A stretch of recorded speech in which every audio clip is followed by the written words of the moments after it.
Hello, everyone. This is Professor Hamamoto. It is December 9th, year 2021. I'm so happy to be with you here today. It's 3 p.m. Pacific Standard Time, broadcasting from Hollywood North, Hollywood for Ugly People, the capital city of the state of California. I'm so glad to be with you here today. We have a lot of ground to cover, but before I do that, I would like to welcome and acknowledge the involvement of Melissa Clearwerda, yes, here in the live chat. Corky Goss says he's from the drumline of Syracuse. Oh, wow, incredible. Ayape. Roland Tay, hey, how are you? Good to see you here. Marcia, ECAT, hi, ECAT. I'd like to invite you to a roundtable discussion about the Joker, as I'll speak about in a moment. Alex Grant, Piper Fogel, hello, and Swan 432, and question mark the Mysterians, going to cry 96 tears. Yes, Maria, how are you? Tom Colby. Sorry, the print is really small here. Plus, there's the light shining here. Thermobsterful. Sorry if I'm not getting all your names here. There's a lot of people in the chat, which is nice, because what I have to say today, maybe you're attracted by the headline. I think it's important on many levels. It's really not any sort of newsworthy item that a lot of people are disappointed with President Donald Trump and other officials out there, or self-appointed officials, mainly because of their silence about the crisis right now as it's rooted in this bioterroristic attack. That's not a secret. However, I am not going to be revisiting just the grievances that many people of the former Trump supporters. I'm not going to be revisiting those grievances, because some of you already said, "Well, I know about Roy Cohn." Yeah, that was his attorney, Trump's attorney. And there's a great documentary, by the way. It's called "Bring Me Roy. Where's My Roy Cohn?" And it's a good one. Of course, it doesn't talk about Roy Cohn as being a Mossad intelligence asset, but short of that, it's a pretty good documentary. And so what I'm going to be talking about here, through the lens of one of now my favorite, and hopefully yours, because I know a couple of you have this on your Christmas gift list here, or you've gone out and bought the book yourself, which is great, Kirby Summers.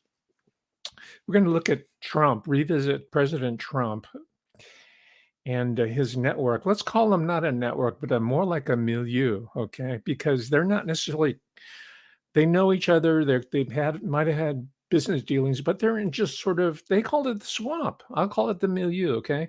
So there's not some necessarily one-to-one correspondence with the types of crimes they may or may not have been involved with, but they're all of a piece, all right? That's what I'm going to be talking about today. In addition to providing some of my own, well, a lot of my own original insights that you will get nowhere else. I promise you, if if you do, then you're on a parallel universe and a wormhole where there's another me and another you living our lives in a different manner. You know that whole string theory, right? Okay, so let's launch into it. Saw that picture there, yeah, Donald Trump in an earlier version of his life, because he keeps rewriting the different sequels, right? He's in a new one right now. I guess he's going to go. He's going to go public with his new media company, which I had some hope for maybe about an hour, until after people started hipping me about what it really is about. Excuse me for a moment. And there's Lady Ghislaine as her father, Robert Maxwell, who died in 1991, used to refer to her. He named his yacht after Lady Ghislaine. And she's the distraction of a moment. She is a distraction and she isn't at the same time. And I'll explain what I mean by this. So today's talk is an extension of what we talked about last time with Kirby Summers, right? Oh, I should mention, by the way, that I did sit down and I mentioned this because his insights are going to enter into today's talk. And that is, I'm referring to David Martin. I did have a really good chat with him yesterday. We had a 1 hour interview, an incredibly good one, if I may say so myself. Let me pull up his book. This is his most recent one. I haven't quite completed it, and he deals with Promise software, and I'll explain to you in a moment. And he's coming to this conclusion independently of Ms. Summers here, right? The Promise software. That's a huge part of today's talk here. And he claims that it might have had something to do with why Vince Foster was murdered. Yes, he was murdered. And I will say that I agree with his conclusions. He also does not let go of the Pizzagate story, which a lot of supposed independent minds on the journalistic circuit have run away from.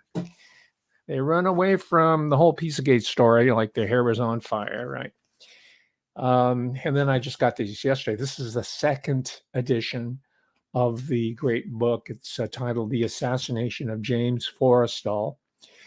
And he was the first Secretary of Defense of the United States. I think he was appointed in 1947 or 48 by Dwight D. Eisenhower.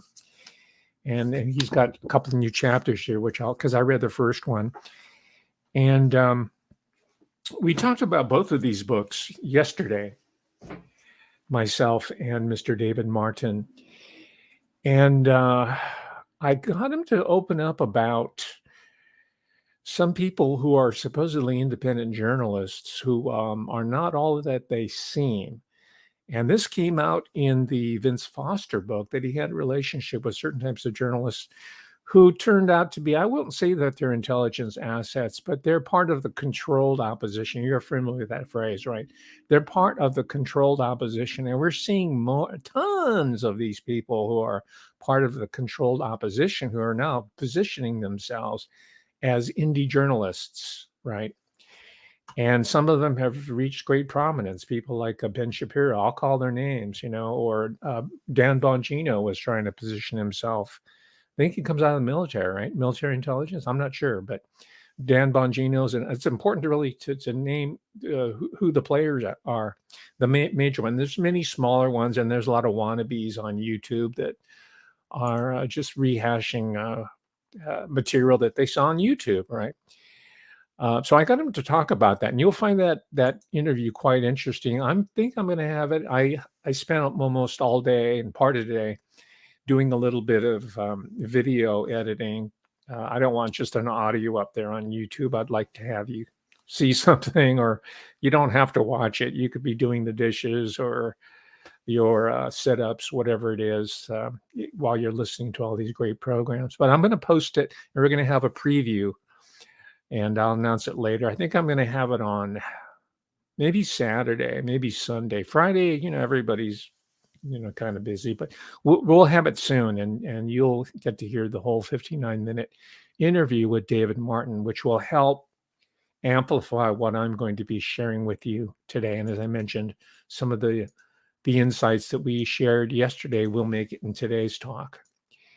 So I'm engaging with all these incredible authors. I'm very grateful for that. And speaking of authors, if any of you know, because I have no inside track on this, but if any of you know how to get in touch with Kirby Summers, please let me know. Drop me a message. Drop her a message. I'd like to have her on the a live stream. I invited David Martin to be on the live stream, but for health issues, he couldn't do it. So we just did an old-fashioned telephone interview. It's kind of refreshing, old school. We didn't even have to go through these streaming services. So if anybody knows Kirby Summers, please let me know. One of you out there happen to know how to get in touch with James W. Lee, and we had a great conversation about one of his books, but I think his best one, the most important one, at least for my purposes, is the one he did on the California wildfires, which turned out to be not so wild and more like controlled. So I'm appealing to you. It's like, the 6 degrees of separation, right? Everybody knows somebody. And I think she would be an incredible interview. And I know how to ask the questions. And right, I know how to dig. And I have a lot of questions for her, hoping that she can expand on some of the points that you can't, in a short, well, it's not a short book. This is over almost it's over 400 pages long. This is good value. But you can't get it, you can't cover everything, right? And so that's where I can come in and say, hey, listen, could you expand on what you meant by this, that, and the other? So we'll have Kirby Summers on here, hopefully.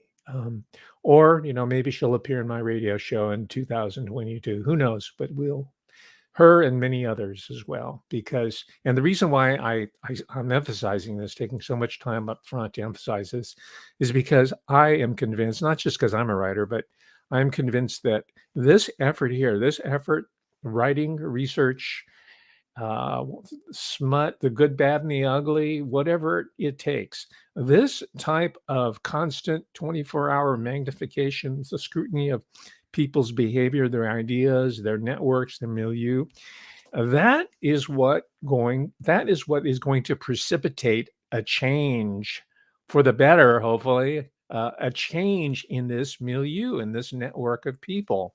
Because I've been reading, and I'll talk about it in a moment, reading Ian Fleming all over again. Instead of being a teenager, now I'm looking through it, an adult, mature mind, also someone who has studied the world of intelligence, and who worked for myself worked for an intelligence agency for over 20 years. That's the University of California. It's not a university, it's not an education institution. It's an intelligence, military/intelligence agency. It has been from the very beginning. And see, it's never too late to learn, right? I'm always learning.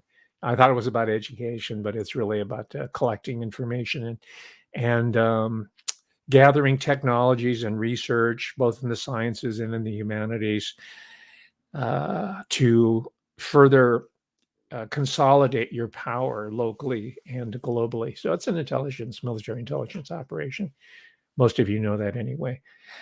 I just wanted to know I'm sharing in your secret, your knowledge of the secret. I asked ECAT. I'm going to ask, and Roland, also, you're one of my Patreon supporters, and I have your contact information. That's why I'm mentioning. And Tyrone, I'm extending a personal invitation. There are others of you here in the chat room, but I'm not going to say your names because there's just too many of you right now. But I invite Tyrone, ECAT, and other people. I'll send out the call later to join me in a roundtable discussion about the Joker. Yes, the Joker from the Joker movie. I'm gathering, there's a lot of literature on it, not just YouTube stuff, but this is I'll give you an example. This is an anthology done by professional psychologists. I haven't really looked into it yet, but it's called The Joker Psychology, Evil Clowns and the Women Who Love Them. It's kind of a whimsical title, but it seems like there's some serious articles here about what the Joker represents so far as our social psychology is concerned. And you probably have the people that I want on this roundtable, we're going to share it to the world. You probably have some insights that I'm completely missing. So you'll have a chance to rent the Joker, watch it, and join me in the live stream. Hopefully you'll be able to do it. And I've chatted with all of you in our own private conversations. So if you want to go public, that'll be even greater. This was kind of a disappointment. It's actually a kiddies book, but I thought it's called The Joker Origin Story. It's DC, like where did he come from? What's his backstory and all that. I'd like to be as prepared as possible. I came across this book, and this is a disappointment. The title is Star Spangled Panties, subtitled A Guide to the World's Greatest Superhero. And this author here, Carol A. Strickland, is referring to none other than Wonder Woman, right? Wonder Woman. She's the one that wears this. And they weren't panties originally. I'm finding out, and this, this book was disappointing in some areas because she takes a real simplistic, oh, Wonder Woman was a feminist icon. She gave me a role model. Let's retire that word, role model, right? So it's kind of a simplistic look at it, but she does have some history, some background.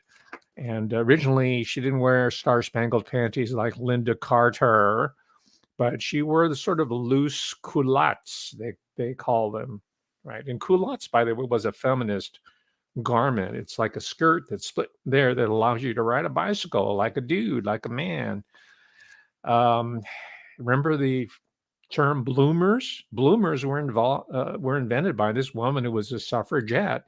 It was a type of undergarment that allowed women's to ride bicycles like men's. So they call them bloomers, and bloomers are kind of like a generic term for underwear. So that's where that comes from. Did you know there's a politics of underwear? Oh my gosh, there must be some sort of explanation why Superman, Robin, and all those Batman, why they wear their little briefs over their clothes. Maybe someone out of Jeffrey Epstein's milieu can explain it to us, because he was a transvestite. According to Kirby Summers, Jeffrey Epstein was a straight up transvestite. Not that being a transvestite is bad, but it is bad being a trafficker in not just girls, by the way. And this is why it's important that we know what his sexual proclivities were, because not only was he a transvestite, equally as important was the fact that he was gay, and he was trafficking not only in teenage girls, but teenage boys. And I've told you before, ephebophilia, pedophilia is for young children up to a certain age. Ephebophilia refers to people above, it's kind of arbitrary, above 10 or 11, whatever it is, up and through the teenage years until they're 18 or whatever the age of your majority or your adulthood is. That's an ephebophile. So he was an ephebophile as well, but we don't hear about that because the victimage of women and children takes priority of the sexual victimage of men. And we can discuss that point at another time. But I just wanted to mention this book before I get into the heart of the matter here, is that even in books like this, you find out some really curious information. And I'll share it with you here. And I'm sorry, plug your ears if you're a Linda Carter Wonder Woman fan, because I hate to tell you, but the creator of Wonder Woman, his name was Dr. Marston. Wouldn't you know it? He had a PhD in psychology. It was a behavioral early days. These behavioral scientists were messing with our minds. Forget about Tavistock. Come on. All you people who tell me in the, oh, it's all Tavistock. Blah, blah, blah, blah, blah. I mean, come on, been there, done. You don't think I've read that stuff myself for the last 10, 20 years?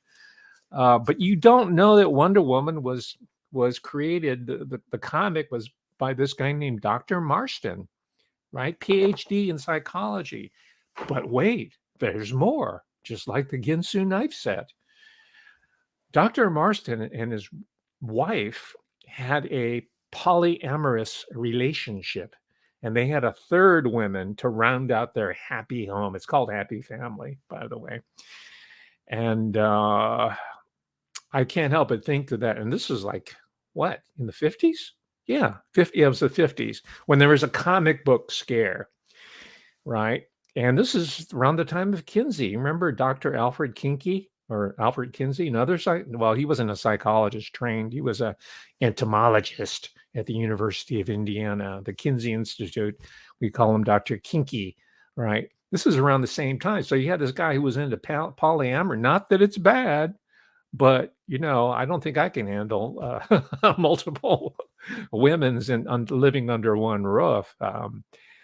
It's, more power to him. But I can't help but think that those ideas are embedded in his notion of a female Amazon-run society. We have an Amazon-run society. It's run by Jeff Bezos. It's called Amazon.com. So I guess Wonder Woman has had her way with humanity, just like these reflexive. She calls herself a feminist. She's not really. She's an oppressivist. Anyway, so that's Dr. Marston, and I'm going to be checking more into that. I'm going to try to find some of his articles. And where do you know in the previous talk that people as seemingly innocuous as Mr. Rogers, this is Mr. Rogers, it's a wonderful day in the neighborhood, that he also was set up by a behavioral scientist from Columbia that had connection to Columbia University, and she was a woman, right? So she wanted to have a kinder, gentler type of humanity after all the ravages of World War II. Unfortunately, it's the type of humanity that will follow Mr. Rogers types of people off a cliff if they are called upon to do so. So, ladies and gentlemen, let's have that roundtable on the Joker, because he might be the latest psyop. He might be a liberator. I don't know. Let's hash it out. Okay, so you're going to check out the David Martin, the author David Martin, his interview. It's going to be on a preview on TubeView, and he talks a lot about the Promise softwares. I will get to in a moment. Also, in keeping with today's talk, I have decided that I'm going to read all 12 novels written by Ian Fleming about 007, Tubal Cain, as Kirby Summers refers to it in her autobiography, The Billionaire's Woman, Tubal Cain. That comes from Freemasonry. That comes from the Tanakh, or as Christians know it as the Old Testament. It's in the book of Genesis. And that's Tubal Cain 007. We've already gone through the numerology of it. So not coincidentally, I've been reading a lot of Ian Fleming, and I'm going to read all 12 books, and I'm going to do a whole talk on the strategy and the occult awareness and magic of Ian Fleming. I'm reading this one right now, Live and Let Die. This is his third. We have Russia with Love, You Only Live Twice, The Spy Who Loved Me. I was in a scenario like this myself. The Diamonds Are Forever, and a bunch of other ones. And I'm getting them now because they'll probably be disappearing. The Fleming estate itself authorized a new edition that restores all the quaint spellings of the 1950s and 60s. And it pulled out all the localization, the references to such and such place, and some of it might have been bowdlerized or censored depending on where this was published, because he was an international phenomenon. And this is the official restored edition, and I'm going to read it all and bring my findings to you. I'm going to bring some of the findings right now to you about Ian Fleming, about his strategy. Because what Ian Fleming does in the guise of popular fiction, just like Wonder Woman or the Joker, he's revealing to us the minds of the servitors of empire. Oh, I love that phrase. It happens to be also the title of my book, 2014. I got to get writing again. It's been a while since I've had some material published. But it tells us about the minds of MI6, the servitors of empire, on behalf of the British ruling class. And the servitors are not part of the ruling class. They're not even nobility. They're not royalty. But in order to occupy a certain space between the impoverished, the dread no one wants to be poor, right? Instead of falling into that class, or the lower middle class, or dropping, professionals, positions, people like Stephen Mnuchin, the former Secretary of Treasury, who I'll talk about in a moment, position themselves as a servitor of empire, right? So that they can expand their own personal position, but in doing so, threaten the entire system, the entire world now, as we're seeing with the rollout of this incredibly sinister weapon that even an Ian Fleming criminal mastermind could not even envision. Moonraker, which I read, for example, this guy is as a missile. It's called the Moonraker, and he threatens to drop it on Buckingham Palace. He's not talking about eradicating most of the human population, according to the dictates inscribed on the Georgia Guidestones.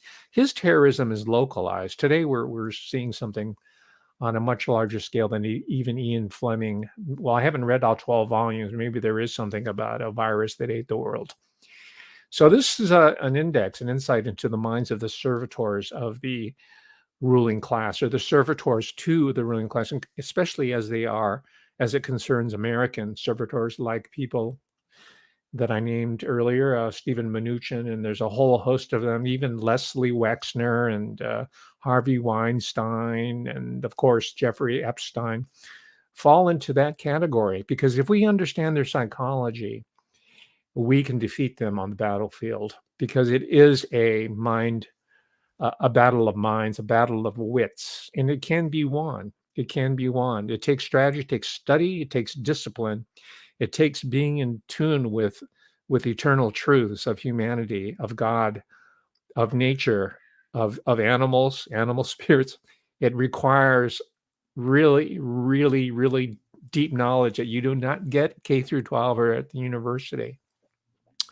All right, I'm speaking cryptically here, and let me tell you a little bit about myself. I wanted to get into, Kirby Summers' world, but I do have to tell you what I'm going to be dealing with for your benefit as well as mine, because I need to clarify my thoughts as I'm giving these talks. What I'm going to be dealing with in 2022, and this is going to go on radio as well, so there are going to be hundreds of thousands, maybe millions of people around the world that are going to hear these stories that I will relate to you. And I'm also going to be reaching out to the English speakers in the Asian world, maybe Roland Tay. Maybe you can help me on that score. There are millions speak English in Japan, in India, Hong Kong for sure, which used to be a British colony.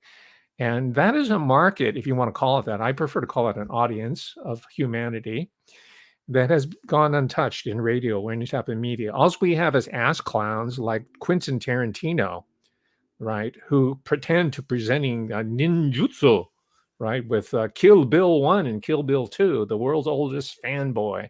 So, we're done with the age of comic book heroes. We're going to deal with the real heroism here.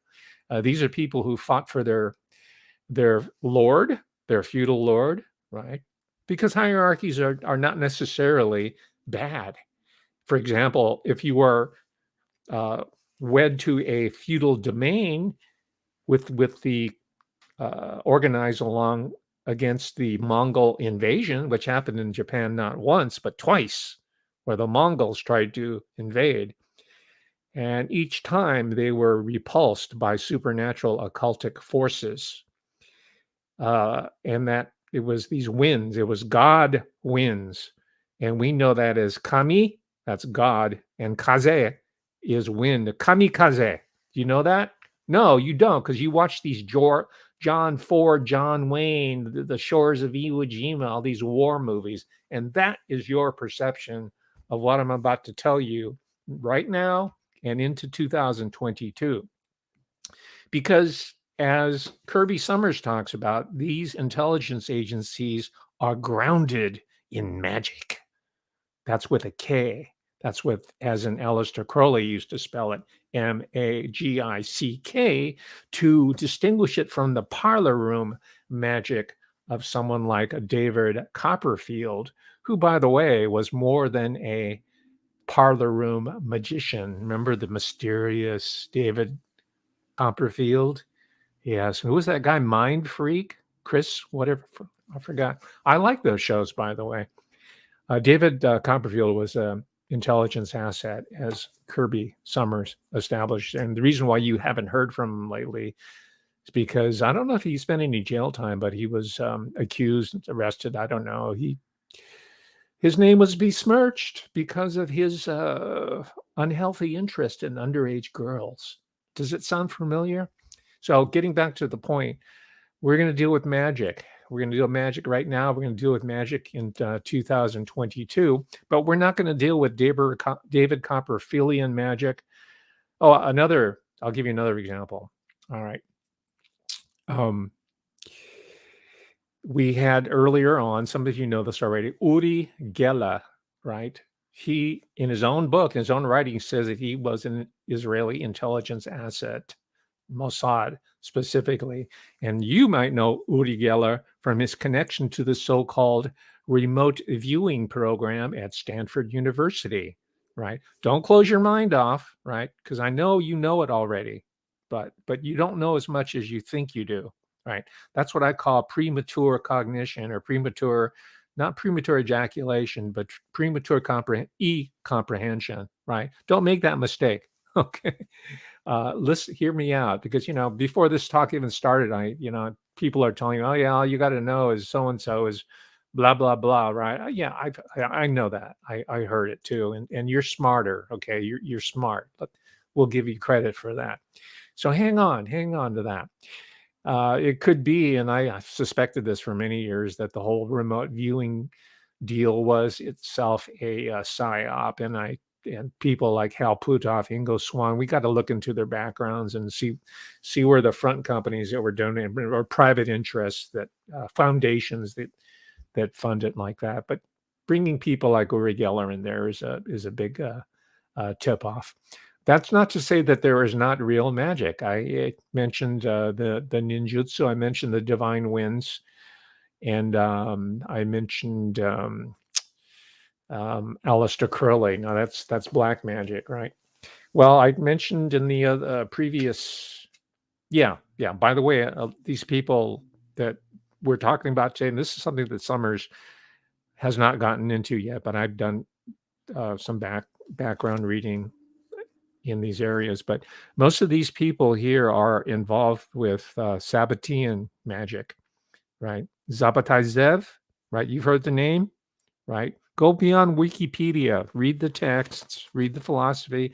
These are all academic books, by the way. This is by this type of research is pursued by academic specialists, and that's the reason why people in so-called ethnic studies or women and gender studies or even the history department don't know anything about it, because all this knowledge, this information, the magic is stovepiped, right? So shun the stovepipe. It's called Sabbatean heresy, writings on mysticism, messianism, and the origins of Jewish modernity. And by the way, I think this is one of the reasons why the saber rattling is going on between Russia and the United States. It's mostly done by the Ziocons here in the US, these national security policy wonks. But it's related to this contested area where this knowledge originates, right? And I mentioned this before. I was the person that really nailed the Dr. George Hodel connection to the Sabbatean Frankist ritual magic and sacrifice tradition.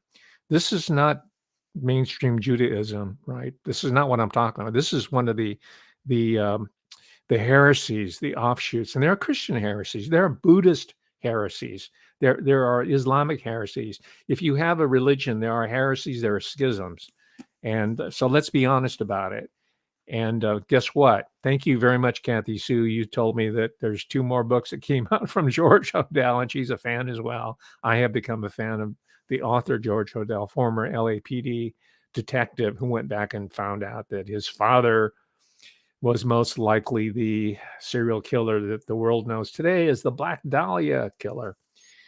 But that's where his family goes. And the first chapter talks about, and he didn't realize this himself. He just thought he was the all-American boy from Los Angeles, California, right? Fun till daddy takes a T-bird away. Chapter 1, our Russian roots. Yes, the Ukraine, the Galician, Central Europe, the Carpathian Mountains, Dracula territory. Yes, that's where it's coming from. This is not folklore. This is 21st century survival information that we're getting into. So, what's my contribution, you may ask, before we run out of time? And I'm not going to really delve into it right now, but I'm just giving you a preview. Oh, here's some other books that you just plucked off my library. You know about the Knights Templar and the Knights of Malta, and we hear that one of the Knights of Malta's are going to run for president, are going to become president. His name's Pete Buttigieg. His father and his relatives are Maltese Americans, and they subscribe to these bloodline traditions and magical traditions. Templar gold, rediscovering the Ark of the Covenant. There's tons of books on this now, pop books, and there's movies and whatnot.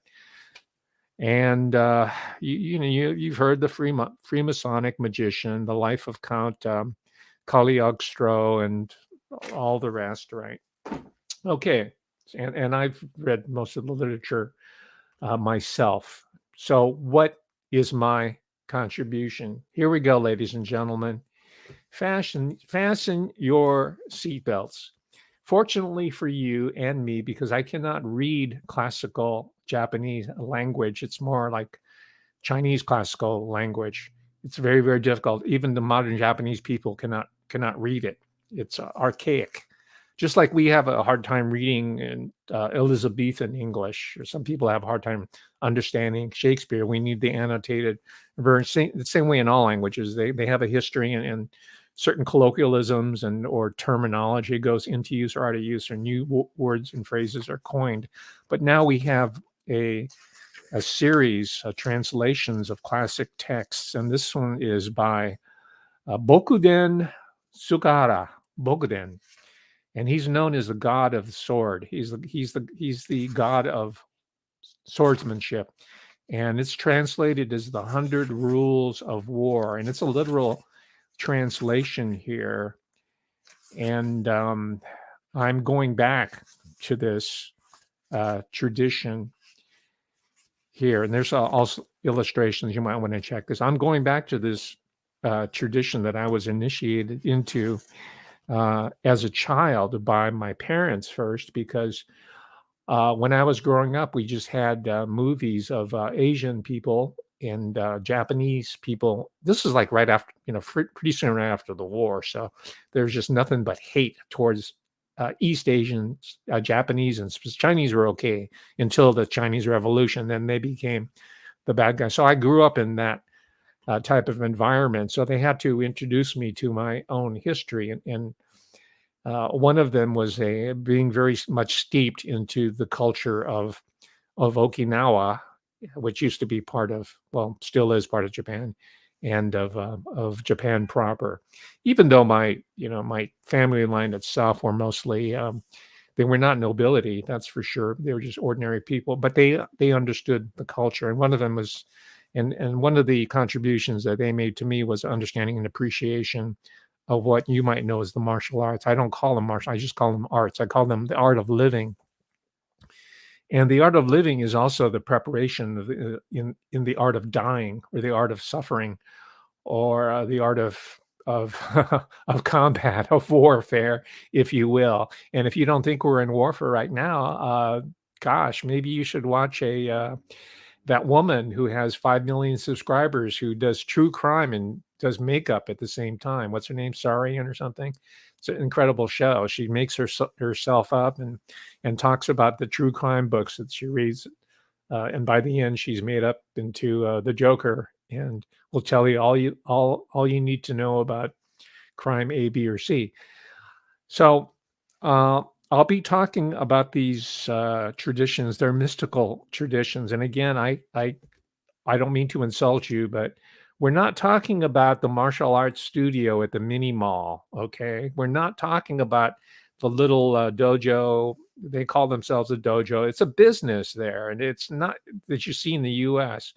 That's not what I'm talking about. I'm talking about a much deeper occult tradition that very few people understand here and recognize, or they make fun of it. They mock it, right? Like Karate Kid. Remember Ralph Macchio and Mr. Miyagi? Come on, that's a laugh, but that's okay. That's all right. Laugh it up, because the less attention on us, the better we like it, right? Let's let the Black Lives Matter get all the attention, right? Let's get all the people wearing the gold, all the shiny glitter. You can have all the attention you want, because that's exactly what the man wants. But I will prefer to study the writings of the school. It's Katori Shinto Ryu, right? There's a book by one of the masters. His name's Sugino Yoshio, right here. Okay, these are some serious people. This is not your Mr. Miyagi bullshit. Okay, and this is translated by a Japanese woman into English, not by one of these military guys that went over in the 1950s and 60s and studied judo and became an expert. This is not Chuck Norris stuff, right? This is more like Bruce Lee level. And believe me, he was steeped in this tradition.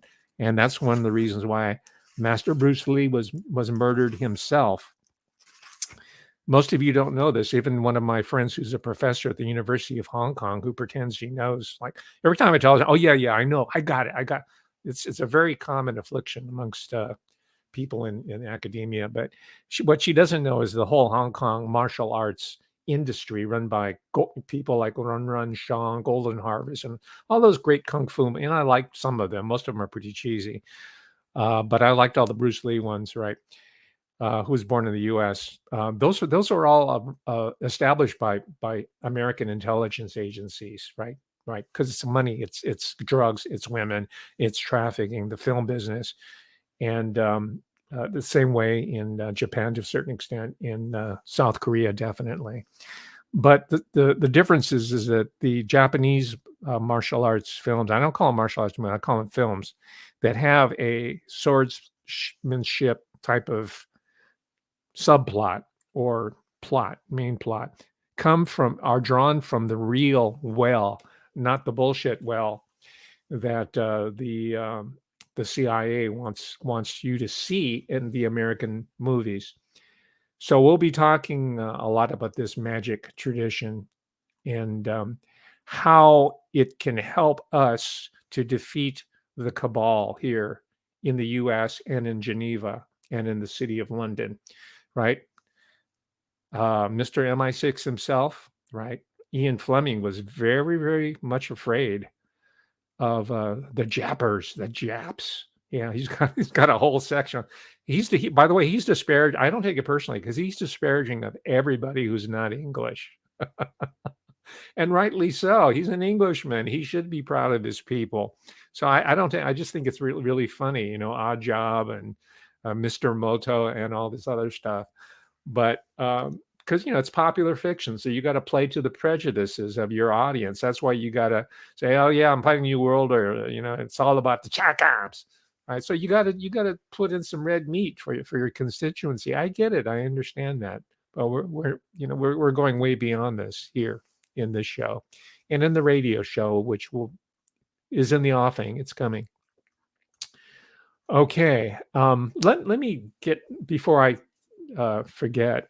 And by the way, just to finish up this stream of thought, the reason why Japan and you can talk about World War II, and there's all kinds of interpretation about who was responsible, and did the U.S. win World War II or did Japan? On and on and on.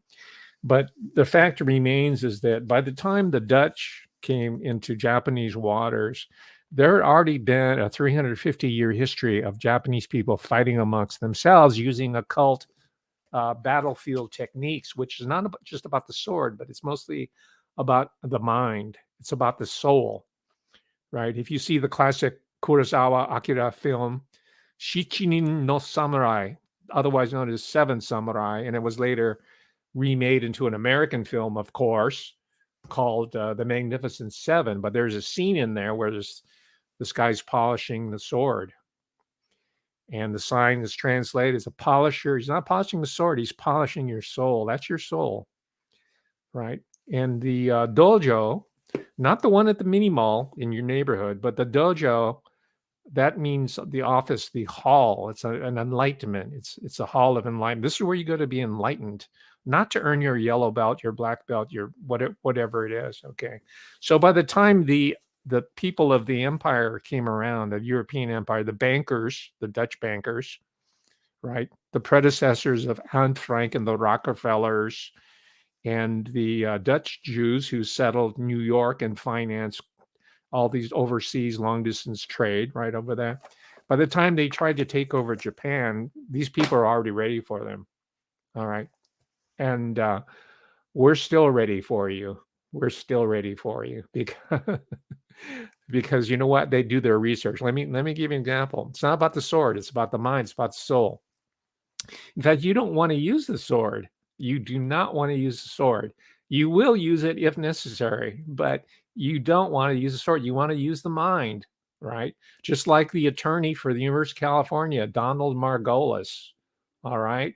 After I kicked his ass, after 2 years of persecution, he might still be there working for Janet. Well, Janet Napolitano's gone now, but he's probably still at UC in the Oakland. I have people there who work, and they tell me all about what's going on there because it's about intelligence. I tell you, yeah, at the last day of my hearing, as they call it, was a kangaroo court. There's an elevator that goes to the third floor. I think it was held, and I walked in. Yeah, I left. I felt very good. I put my case in, which I won, by the way, not through the sword, but through the mind. And in comes bouncing around the corners the attorney, Donald Margolis. And as soon as he saw me sitting in the elevator, he recoiled and just ran away. Whoa! And he was some asshole who was trying to frame me for 5 days like that. But he was just a scared puppy. Okay, I'm telling you, this is not about me. This is about us. These are scared people. These are your Stephen Mnuchin types, who was, by the way, he went to Yale and was Skull and Bones. I have to verify that, but that's what Summers tells me. He became Secretary of Treasury with no background whatsoever. And he was brought in by, guess who? President Donald Trump. He brought in all kinds of people to the swamp, right? Or to the milieu, as we will be calling it. And he's complicit in that regard. He can redeem himself. It's possible. We always leave an opening for the enemy to retreat. It's a famous Mongol strategy. Always let the enemy escape.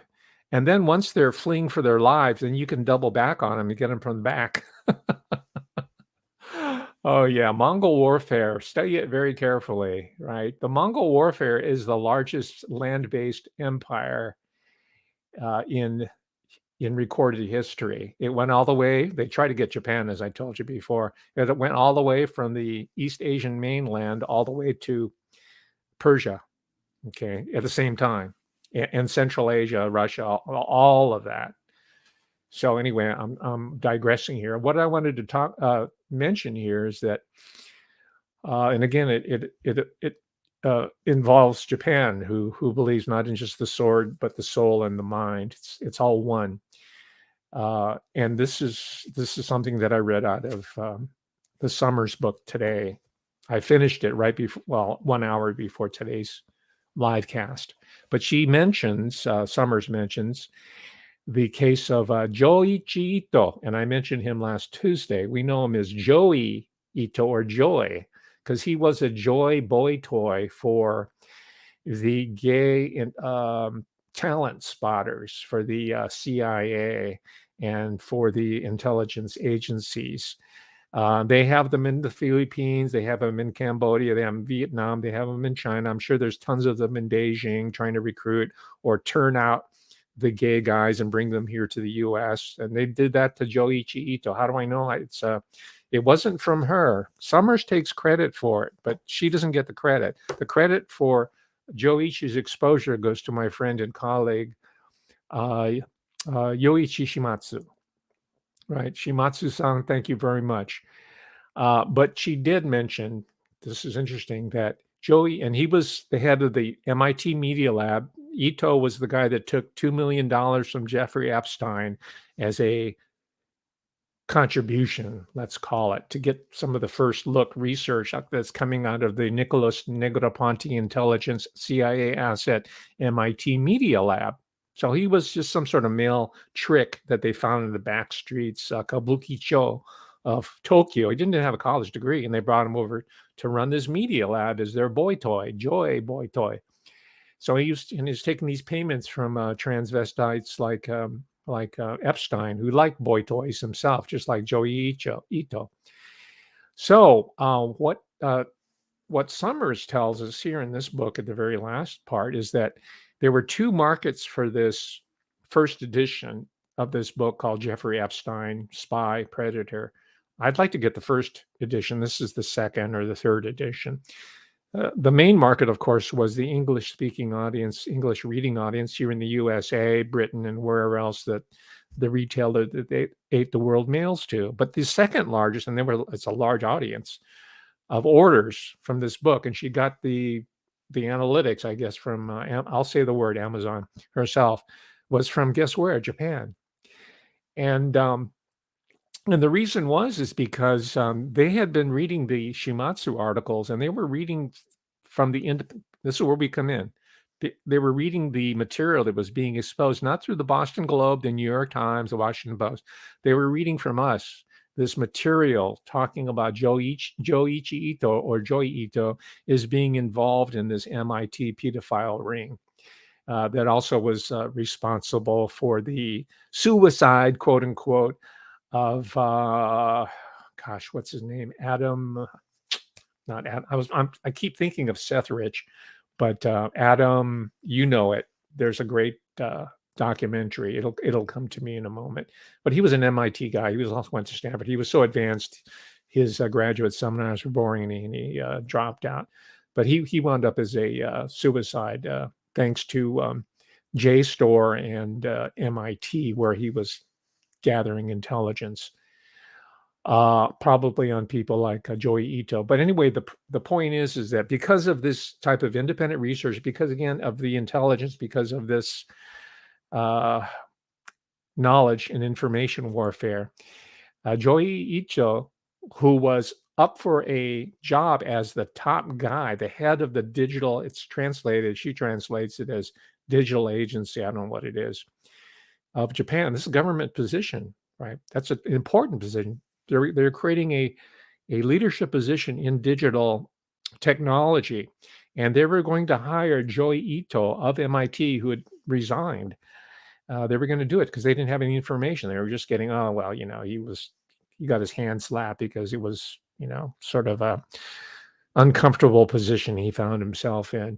But thanks to reading the material from Shimatsu, Summers reports that the offer for Ito becoming the head of the digital agency of Japan, that offer was taken away.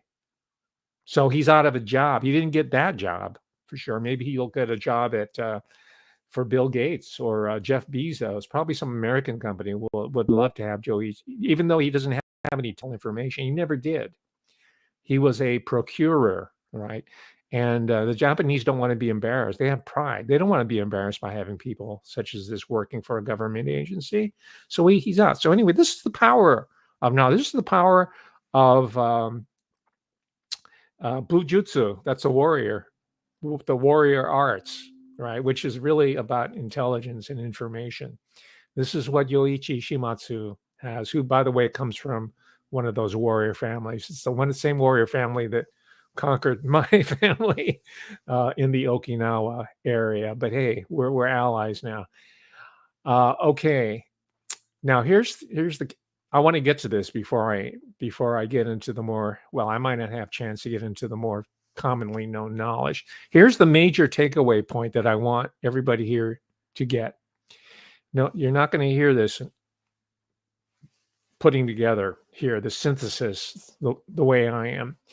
But both David Martin, in his book on the murder of Vince Foster, independently of Kirby Summers, foreground the role of the promise software in these deaths, these assassinations, these setups, whether it's dealing the suicide of Jeffrey Epstein. I'm not even going to go into whether he was or not, whether he's still alive, or the murder of Vince Foster. They're connected by the promise software.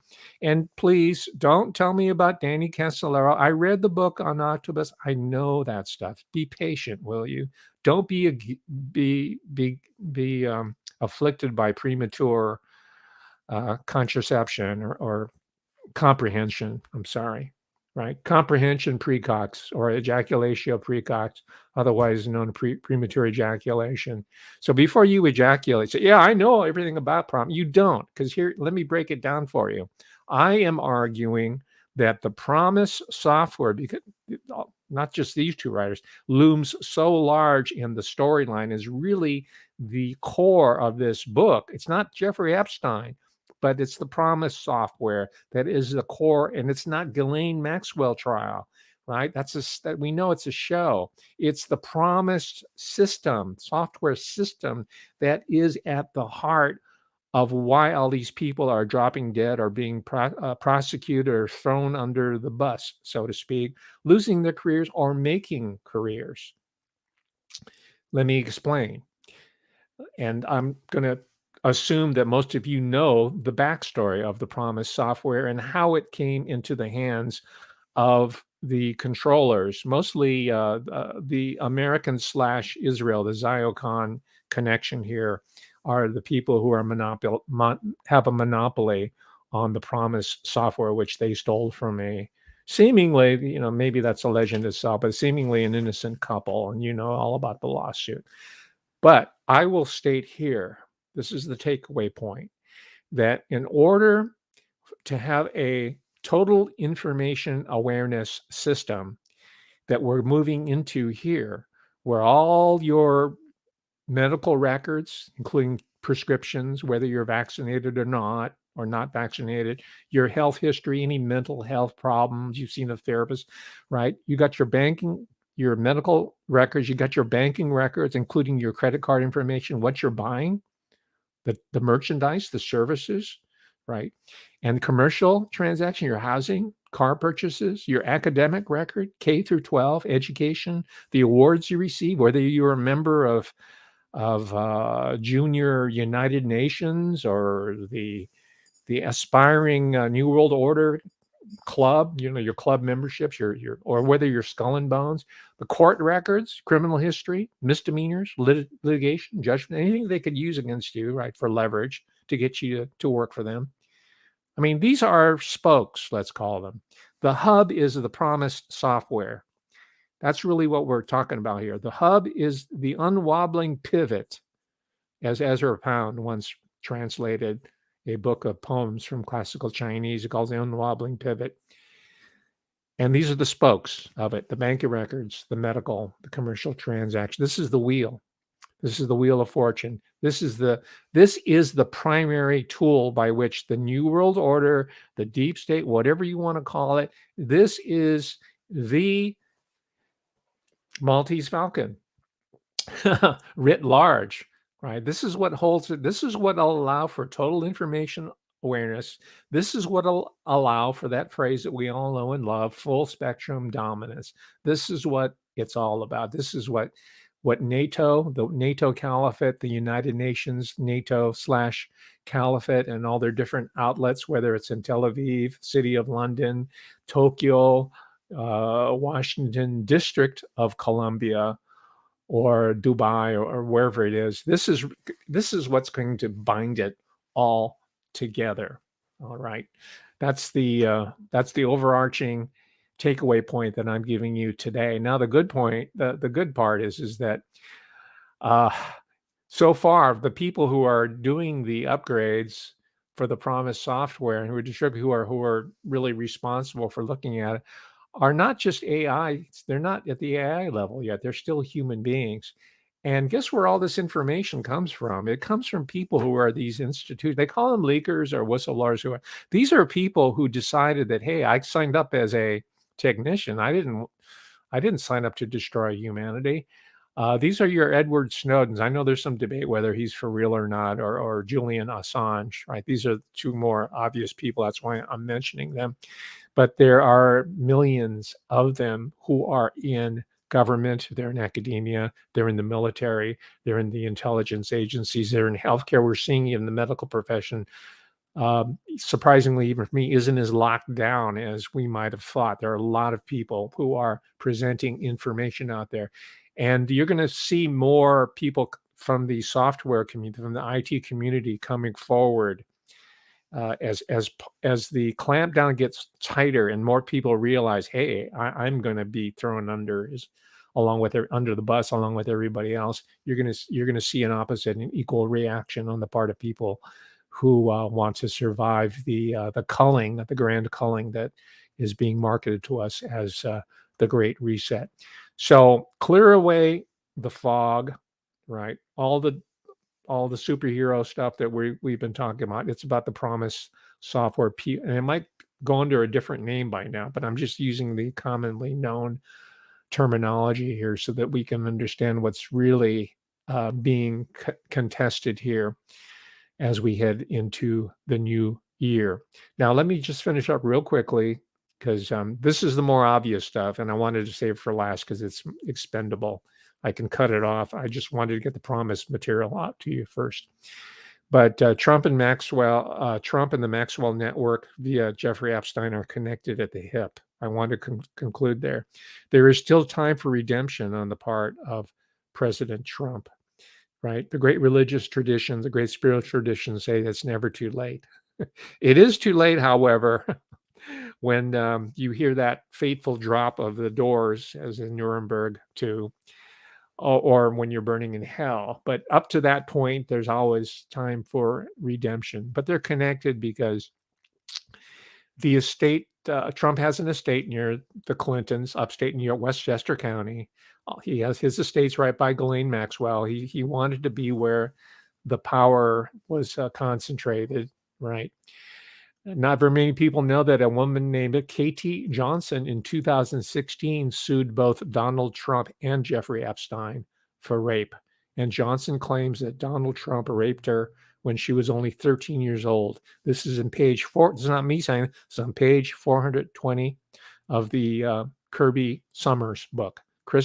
Katie, look it up. If it's not scrubbed, Katie Johnson, 2016. Donald Trump's first wife, Ivanka Trump, Ivanka Trump was a close friend to Ghislaine Maxwell. They were close friends, right? That's in the book. This is pretty well known anyway. This is something I learned. This is on page 278. Mark Epstein, who also needs to be looked in, this is Jeffrey Epstein's brother.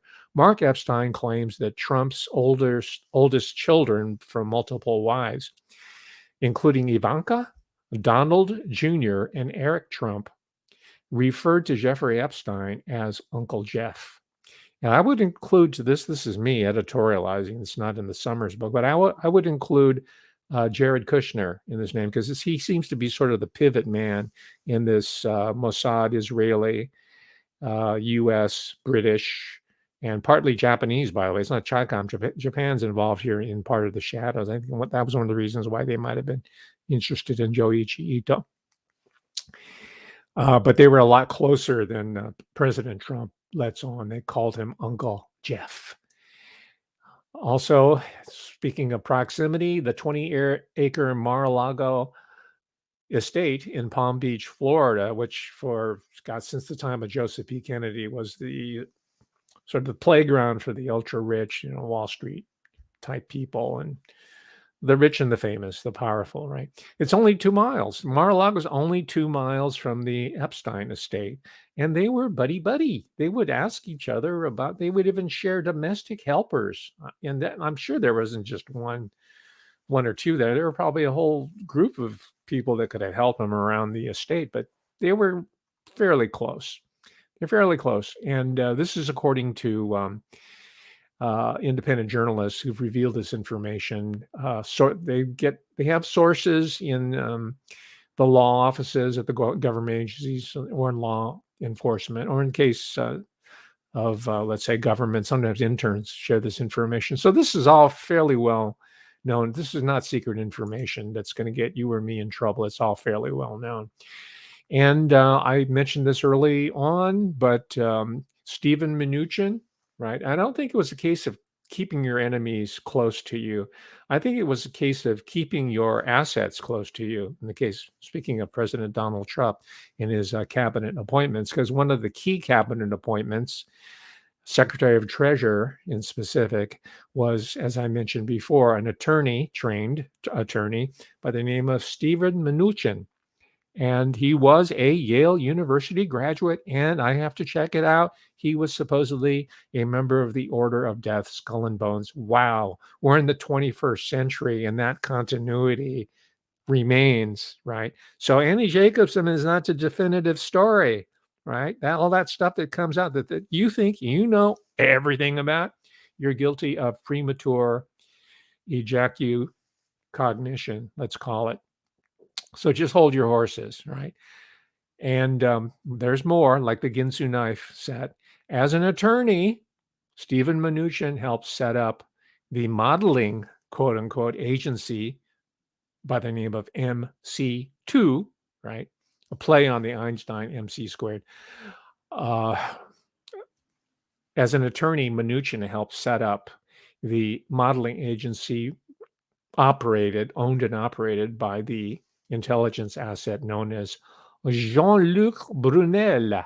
Jean-Luc Brunel, Brunel. He was the person that brought in underage women, first in the US, and then he started going to Eastern Europe, bringing them in as chits, as currency, as the emoluments for the rich and famous who people like Jeffrey Epstein were entertaining at their mansions or at their private islands.